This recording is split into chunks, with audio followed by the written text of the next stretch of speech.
It's important to take this opportunity to bring a bit of balance into the discussions around the visit of the US President and his wife, given the almost unprecedented slobbering over them that the nation has been exposed to over the last number of days. And it's really hard to know which is worse, whether it's the outpourings of the Obamas themselves or the sycophantic fawning over them by sections of the media and the political establishment. We've had separate and special news bulletins by the state broadcaster to tell us what Michelle Obama and her daughters had for lunch in Dublin, but very little questioning of the fact that she was having lunch with Mr. Tax Exile himself.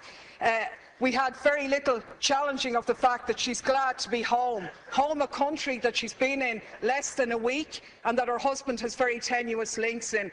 And of course, the biggest irony of all, the protestations of Obama himself in his speech to the children in Northern Ireland about peace, when he said, "Those who choose a path of peace, I promise you that the United States of America will support you every step of the way. We will be the wind at your back." Now I ask you, is this person going for the Hypocrite of the Century award? Because we have to call things by their right names. And the reality is that by any serious examination, this man is a war criminal. He has just announced his decision to supply arms to the Syrian opposition, including the jihadists, fueling the destabilisation of that region and continuing to undermine secularism and knock back conditions for women. This is the man who is in essence stalling the Geneva peace talks by trying to broker enhanced leverage for the Syrian opposition by giving them arms, and to hell with the thousands more who lose their lives, or the tens of thousands more who will be displaced as this war goes on. This is the man who has facilitated a 200% increase in the use of drones, which have killed thousands of people, including hundreds of children. And you, Taoiseach, you are the one who's turned a blind eye on these activities. You've talked about the G8 being an opportunity to showcase Ireland. But is it not a reality that you have showcased us as a nation of pimps, prostituting ourselves in return for a pat on the head? To be honest with you, we were really speculating this morning whether you were going to deck the Cabinet out in leprechaun hats decorated with a bit of stars and stripes to really mark abject humiliation here. So my question to you, Taoiseach, is as follows. What steps are you going to take to follow in the correct statements and the correct decision of your colleague Taoiseach Eamon Gilmore, who voted against the lifting of the arms embargo in relation to Syria? What steps are you going to take to ensure that no weapons for Syria are going to go through Shannon in breach of our international laws on neutrality? What steps are you going to take to showcase this country not as a lapdog of US imperialism, but as an independent nation with an independent foreign policy which takes a lead in international diplomacy to outlaw the use of drones, the favourite method of extermination of your friend Mr. Obama? On the Taoiseach. Quiet, please.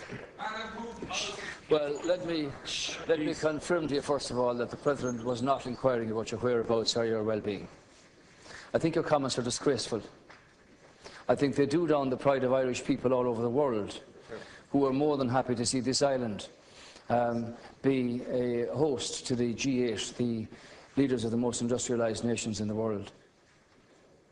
And for you, Deputy Daly, to stand up here and criticise the American President for giving a continuation of support for a fragile peace process in Northern Ireland, where over 3,000 people lost their lives over 30 years, is a disgraceful do-down. And if you represent those people on the back line over there, if that's the kind of comment that you intend to make, well then it's beneath you actually. Even those of your predecessors in their brilliance never matched what you've just said here. Let me remind you that the communities in Northern Ireland and the politicians from administrations in this House here, of all governments, together with British governments and Northern Ireland politicians and Northern Ireland communities, have put together a very fragile peace. And far be it from you to come in here and criticise somebody who wants to support that process. visibly, personally, and with assistance from the United States, where 35 million Irish Americans, Deputy Daly, want this peace process to continue. And the young lady, the young student who introduced the President in Belfast, put her finger on it very well when she said, the reality is that Northern Ireland has had a past, and the reality is that Northern Ireland has a future. And that future, Deputy Daly, is one where peace in communities and across communities should abound. And it's beneath you to say that the American President should not be a party to keeping that process alive and visible. Insofar as the discussion on Syria is concerned, there was a serious discussion at the G8 summit with the members of the G8 themselves. I'm not sure whether you favour the Russian intervention here or whether you favour what the European Union put forward. While there was division among the countries in Europe about the lifting of the arms embargo, Ireland took a very clear position on this, which was articulated by the Taoiseach, that the embargo should not be lifted. But the conclusion of the G8 summit was that the Geneva peace talks should take place. Nobody wants to see wanton slaughter and the exodus of hundreds of thousands of people from Syria. And far from a warmongering discussion, the situation here is, what can you do to bring about discussions and negotiations that will restore, in the first instance, peace to this situation, and in the second instance, a structure that will allow Syria to continue in the time ahead without the obscenities and the humanitarian crisis that we've witnessed in the last 2 years. Deputy Daly, 1 minute. Please. Yeah. 1 minute, Deputy. Thanks, Ceann Comhairle. Of course, I said nothing about the Northern Ireland peace process, a process which everybody supports, but is not one that gives you a licence to do whatever you like anywhere else around the globe. There isn't much peace in Iraq, where 26 people lost their lives yesterday. There isn't much peace in Afghanistan. There isn't much peace in Pakistan, and there certainly isn't much peace in Syria.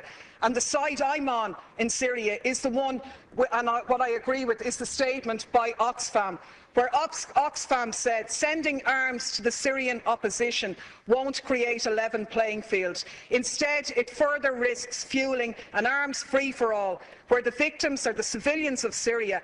Our experience tells us that the crisis will only drag on for longer if arms are poured in. And that's in essence what the Americans have done here. I can only take from your non-answer to the question that you were asked is that you're going to take no steps to ensure that those arms will not be sent through Shannon in breach of our neutrality. You said here last week no arms ever came through Shannon. How do you know that, seeing as no investigations take place? The reality is, in 2012, 548 US planes landed in Shannon. How do you know what was on them if you haven't examined them? Your Minister for Transport revealed in a parliamentary question that 239 civilian planes landed in Shannon, where they sought permission because they were carrying munitions of war or dangerous goods on a civilian aircraft. What steps are you going to take to intervene in this situation? And the last point I'll make is that people in this country are very fond of our American brothers and sisters, and I think we stand far more shoulder to shoulder with them by making valid criticisms of their president, who has broken his election promises, rather than just pimping this nation as a tax haven for their corporations. I'm sure the Americans would far prefer if their multinationals paid their taxes at home rather than offshore here, so they could develop their health care, so they wouldn't be wasting money on arms being sent to slaughter people in other countries. Thank you, Deputy. Final reply, Taoiseach. As you're aware, 100,000 American people are employed by Irish-owned firms across 50 states, and something similar here from American-invested corporates in this country. The American government, and I don't speak for them obviously, have taken the view in terms of withdrawal of their troops from Afghanistan and from Iraq. There wasn't any intervention in terms of troops in Libya, and there hasn't been any intervention in terms of troops in Syria. We've never supported rendition flights through Shannon, and it ill behoves you to make comments that are not true. Now, I think out of the middle of all that rant, you seem to support the government position here, which was articulated by the Taoiseach at the Minister of Foreign Affairs, that this country did not support and does not support the lifting of the arms embargo in Syria, because clearly with a multi opposition, very diverse factions in that opposition, these are very vexed questions. So the decision of the European Council to not agree in terms of the embargo means that that opportunity presents itself. But everybody at the G8, as I understand it, was focused on getting the peace talks in Geneva underway, which might bring about some sense of solution here. Clearly, you haven't condemned the Iranians or the Hezbollah or the Russians for supplying arms to the Assad regime. You haven't commented upon the atrocities carried out under President Assad in Syria at all. You seem to have a very biased view about the wanton slaughter of the Syrian people.